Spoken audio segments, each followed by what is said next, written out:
strong.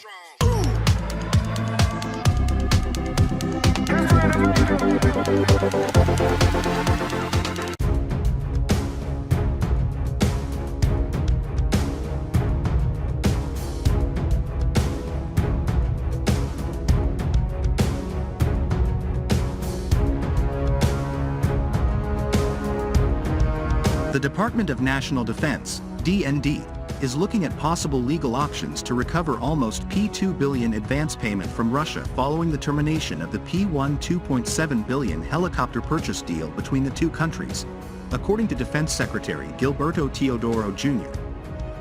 "We're studying our legal options," Teodoro said during a press conference at the Department of National Defense, DND, headquarters at Camp Aguinaldo in Quezon City. "That is a purely legal question already, on the fulfillment or non-fulfillment of a contract, so we have to study the best legal option as to the way forward," he added. In November 2021, the Philippine government and Russia signed a contract for 17 units of Mi-17 heavy-lift helicopters for the Philippine Air Force. On June 25, 2022, however, then Defense Secretary Delfin Lorenzana, who now heads the base's Conversion and Development Authority, terminated the chopper deal. Philippine President Ferdinand Marcos Jr. has said his country will source military helicopters from the United States after scrapping a $215 million deal to buy 16 similar heavy-lift helicopters from Russia over fears of sanctions following Moscow's invasion of Ukraine. Manila will also seek to have Moscow return at least part of a multi-million-dollar deposit for the now-cancelled batch of Russian Mi-17 helicopters, Marcos Jr. said on Thursday, in his first public comments on the touchy issue involving Russia. "We have secured an alternative supply for heavy-lift helicopters from the United States," Marcos Jr., who was elected president in May, said at a business forum. "Unfortunately, we made a down payment to the Russian manufacturer that we are hoping to negotiate to get at least a percentage of that back," he said.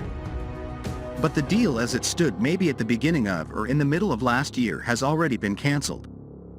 On Wednesday, the Russian ambassador to the Philippines, Marat Pavlov, told local media that his government had not been officially informed of the contract cancellation and considered the helicopter deal valid.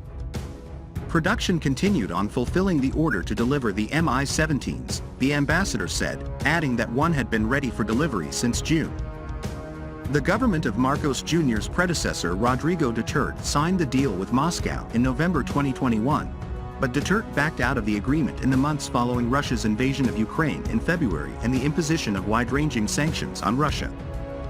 Marcos did not specify which U.S. helicopters were chosen as the alternative to the Mi-17s, only that they will be manufactured in Poland. The Boeing CH-47 Chinook could be the possible replacement for the Mi-17s, which the Philippines requires for combat missions, search and rescue, and medical evacuation, the ambassador said at the time. The U.S. deal, which matched the price agreed with Russia, would also include maintenance services and parts, terms that were not included in the deal with Russia, defense officials told local media organization GMA News.